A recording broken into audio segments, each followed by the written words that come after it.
Jack Sprat would eat no fat. His wife would eat no lean. Now they've picked themselves apart too soon for Halloween.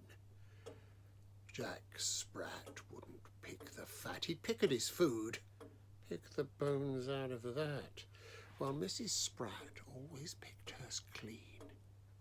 She's never, ever picked the lean. She picked his brains off the top of his head. He picked out a tune, she picked up the thread. He picked a horse, she picked a rose. He picked at a scab, he picked his nose. Once, Sprat's Saturdays were spent tumbling and picnicking. Some days, latter days, were spent rumbling and liquoring. Lost days doing crosswords in their duvet tent, playing petty politics, stick up picks and pick up sticks. Later days, spitting crosswords and wrath they spent grumbling and bickering and pulling dirty tricks. Jack would unpick her argument, then she'd pick holes in what he meant. Jack loved to pick an argument, but his better half, by great extent, oft bested him. No argument. One day, beyond the picket fence, a wicked rain was picking, smacking on the window glass like crotchety needles clicking. Sprat's picky missus sat indoors, quickly unpicking knitting, which can never be quite the same as properly nitpicking. And Jack Sprat sat, idly finger-picking his sunburst strat, riffing and a-licking his electric axe, wildly finger-clicking and a-playing tracks. But fate's metronome was ticking. Out of the blue, it all came to a head. Sprat pop-picked a song he'd picked up at the picks. I'll tell you true, his wife saw red. More than a song that Jack had picked up to sing along at the matinee flicks. Jack had a pick and mix of cherry-picked chicks who he liked to string along, just for kicks, and so on and on. Then up sprang Mrs. Sprat in a fit of perfect pique. Winkle picks right up Jack's prat, high-stepping cheek to cheek, with a daunting mix of perfect kicks and 40 haughty naughty whacks, slap bang in his knacks and nicks, and a fuzz pedal solo on his wah-wah axe. She swings, she thwacks, she picks her song. Pick yourself up, Spratty-o, Spratty-o. She stings as bad as income tax, hums and strums and zings along. Pick up and go. Pick yourself up, Spratty-o, Spratty-o. She picked his pockets, pricked his sockets, and packed him under the patio. Pick up, pick off, quick off you trot, 'cause no fat Jack has had his lot. Once he was, and now he's not, slotted and rotting in his spot. And that's your lot, dear Spratty-o. Lickety-pickety, venting her spleen, the worms have eaten Jack Sprat's lean. Lickety-spickety, slicker than that, the worms have eaten Jack Sprat's fat. Lickety-spickety, picked him clean. Lickety-spickety, picked him clean. Jack Sprat called her his missus. Jack Sprat called her the wife. Jack Sprat told folks this is her indoors, my trouble and strife. Now she's given Jack the sack. Pat Sprat's got her first name back. Pat Sprat's got her first name back.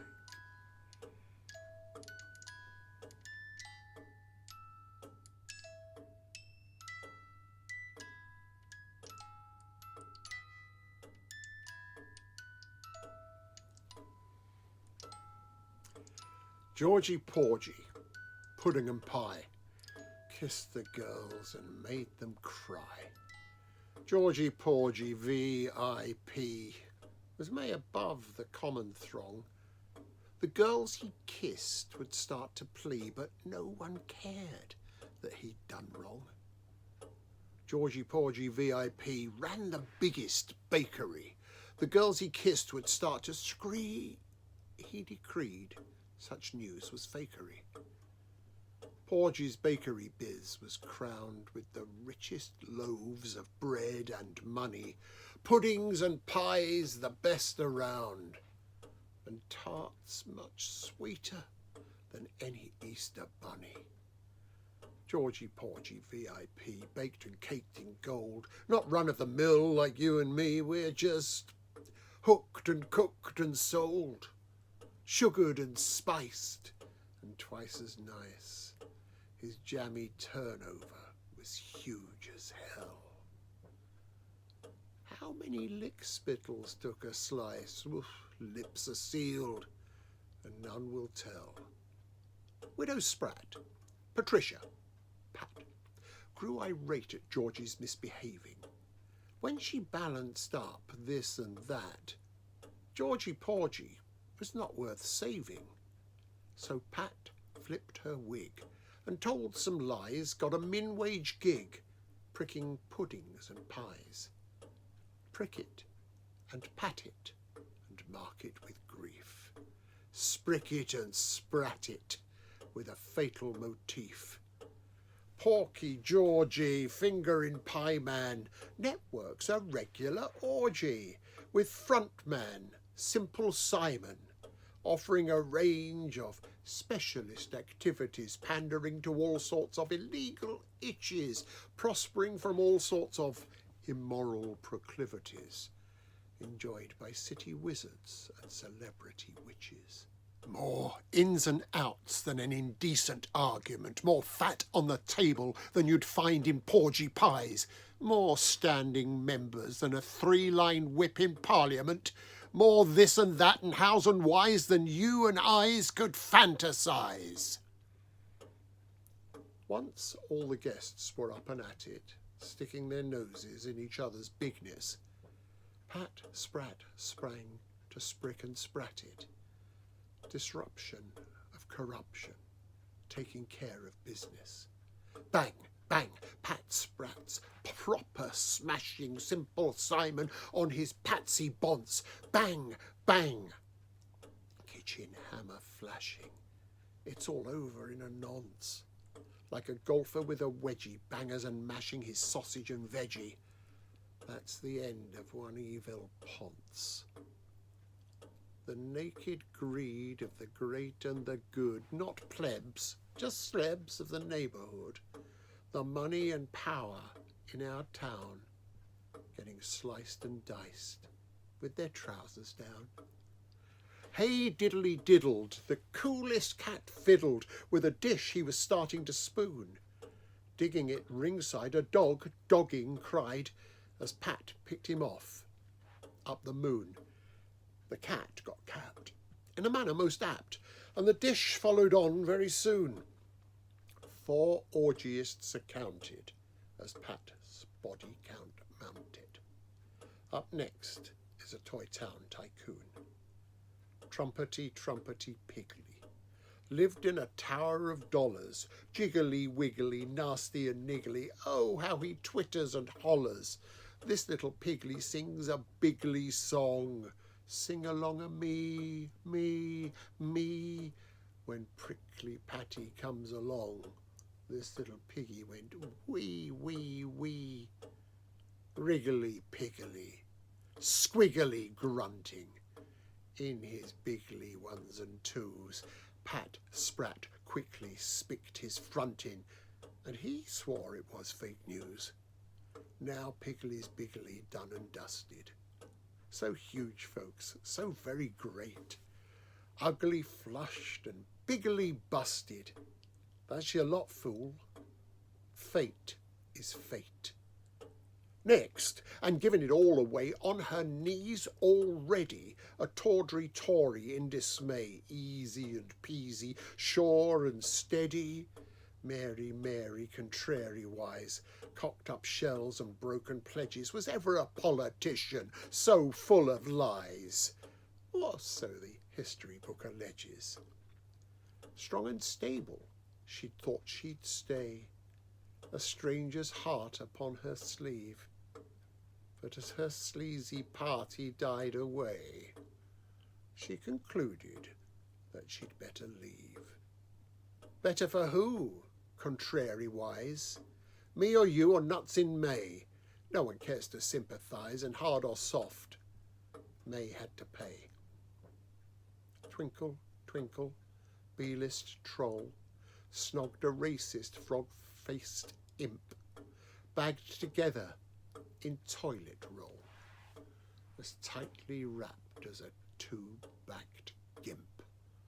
They didn't hear the steely spoon that cracked their shitty shell, their inner workings cruelly strewn, as Sprat delivered 2 more to hell.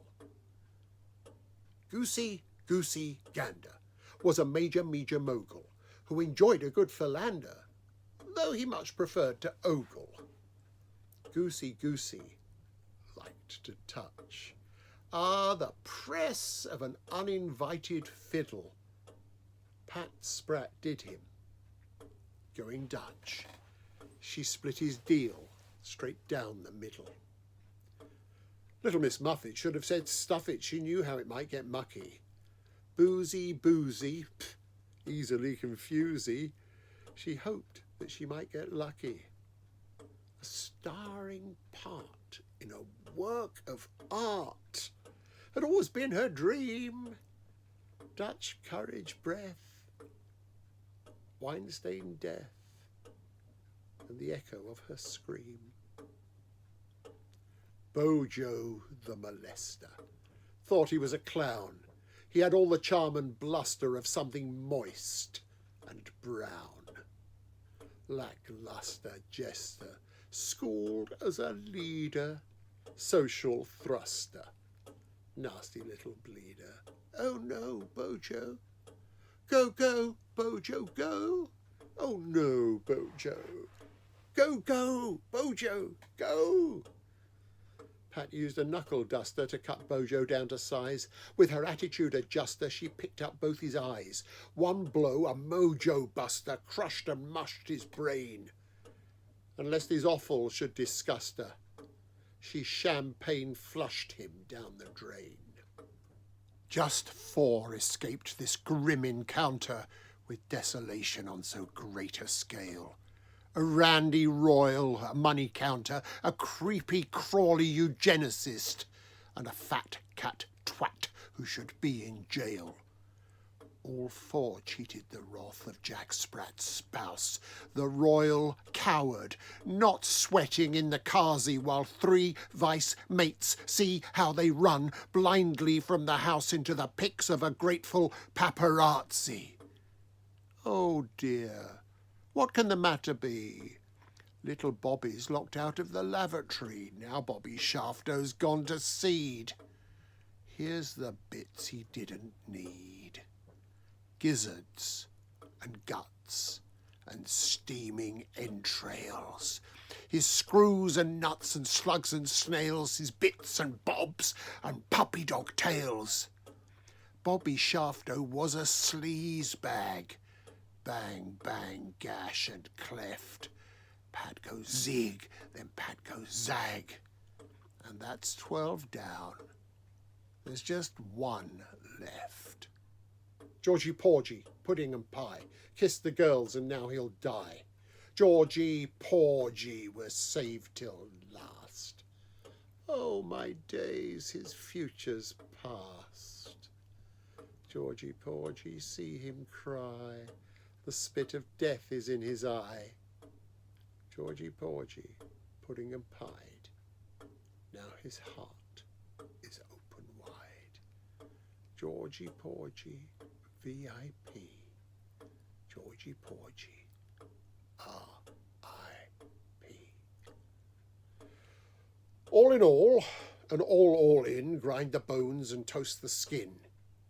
On for all, and all on one. And that is how this yarn is spun. One for all, and all fall down.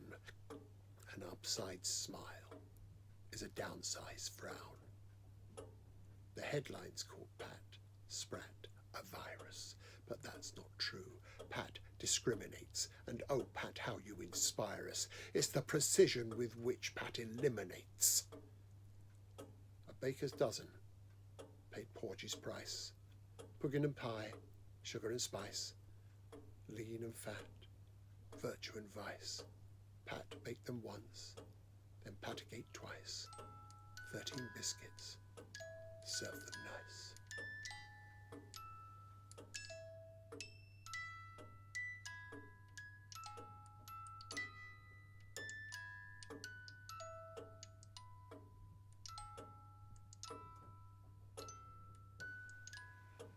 Kissing dead men's brides should never be a lark. There's no free and easy rides in that amusement park.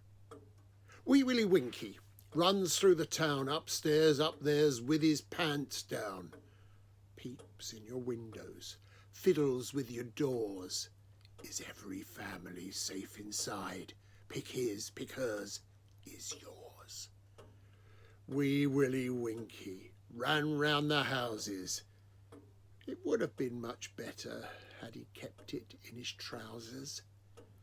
A weakly whispered rumour started small and grew some, that Wee Willie Winky, well, the whispers were quite gruesome. Wee Willie Winky's not been seen for days, upstairs, downstairs, nor anywhere he plays. At your winky window, not a tap, tap, tap. No one peeking sneaky peeks, nor breathing through your letter flap. Wee Willie Winky's not been seen for weeks. Wee Willie Winky, Wee Willie Winky, Wee Willie Winky flashed round the corner, almost dashed smack into little Jackie Horner. Kissy, kissy, busy, toe to toe, this to that, reciprocally engaged in a bussing Widow Sprat.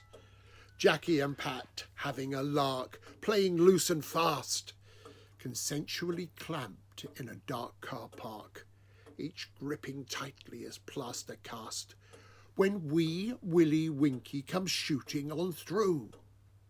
Jackie wiggles his ickle pinky. Yeah, it's a jokey, blokey thing to do. But ignoring Sprat for Winky was enough to burst love's cloud.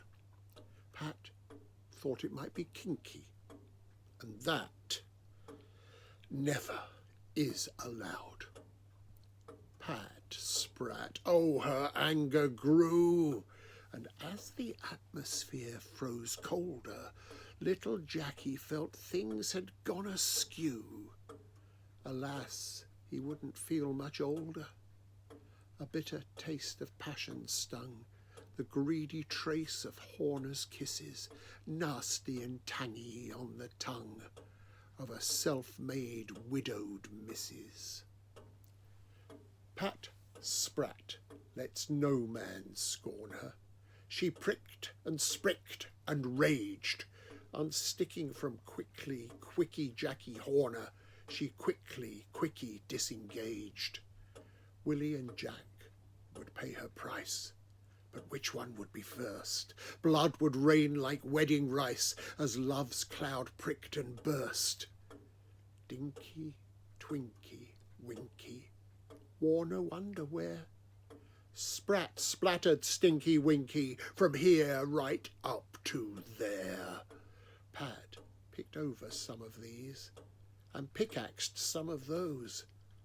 Then bit by picky bit she's fed Willie to the crows.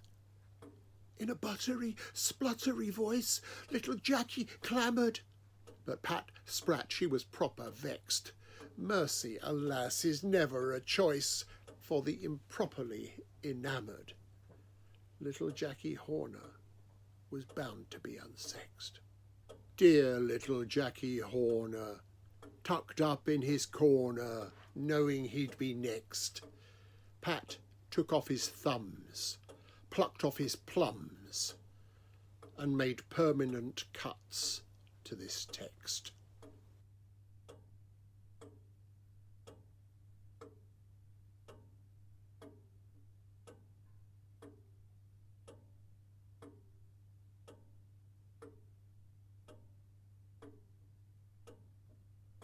In her quaint little cottage, down her quaint little lane, Pat Sprat lives a quiet life. Sing, she won't strike again, no, she won't strike again. Pat Sprat sometimes misses all her fun, the getting things done, the battles she's won, just once in a while, from time to time. In her quaint little cottage down her quaint little lane, Pat Sprat lives a quiet life. Sing, she won't strike again, no, she won't strike again. Pat Sprat misses the light when it dies, the terrified cries and the terrified eyes, the headline news and a funeral chime. In her quaint little cottage, down her quaint little lane, Pat Sprat lives a quiet life. Sing, she won't strike again, no, she won't strike again. Pat Sprat misses all the thrills, the way that blood spills whenever she kills. But this is the end of her life in rhyme. She won't sing again. Sing, she won't strike again, no, she won't strike again, no, she won't strike again, no, she won't strike again. No, please, don't strike again. No, she won't strike again. No, she won't strike again. No, she won't strike again. No, she won't strike again. No, please. No, she won't strike again. No, she won't strike again. No, she won't strike again. No, she won't strike again. Who's that tapping at the door and scratching at the glass? Who's that crawling on the floor and scratching of her ass? Who's that coming up the stairs and looking for your bed? Will you be taken unawares? Will you be taken dead? Go to sleep now, little one. Stay safe until the new day's sun. And when you wake from dreamy sleep, try not to weep. Try not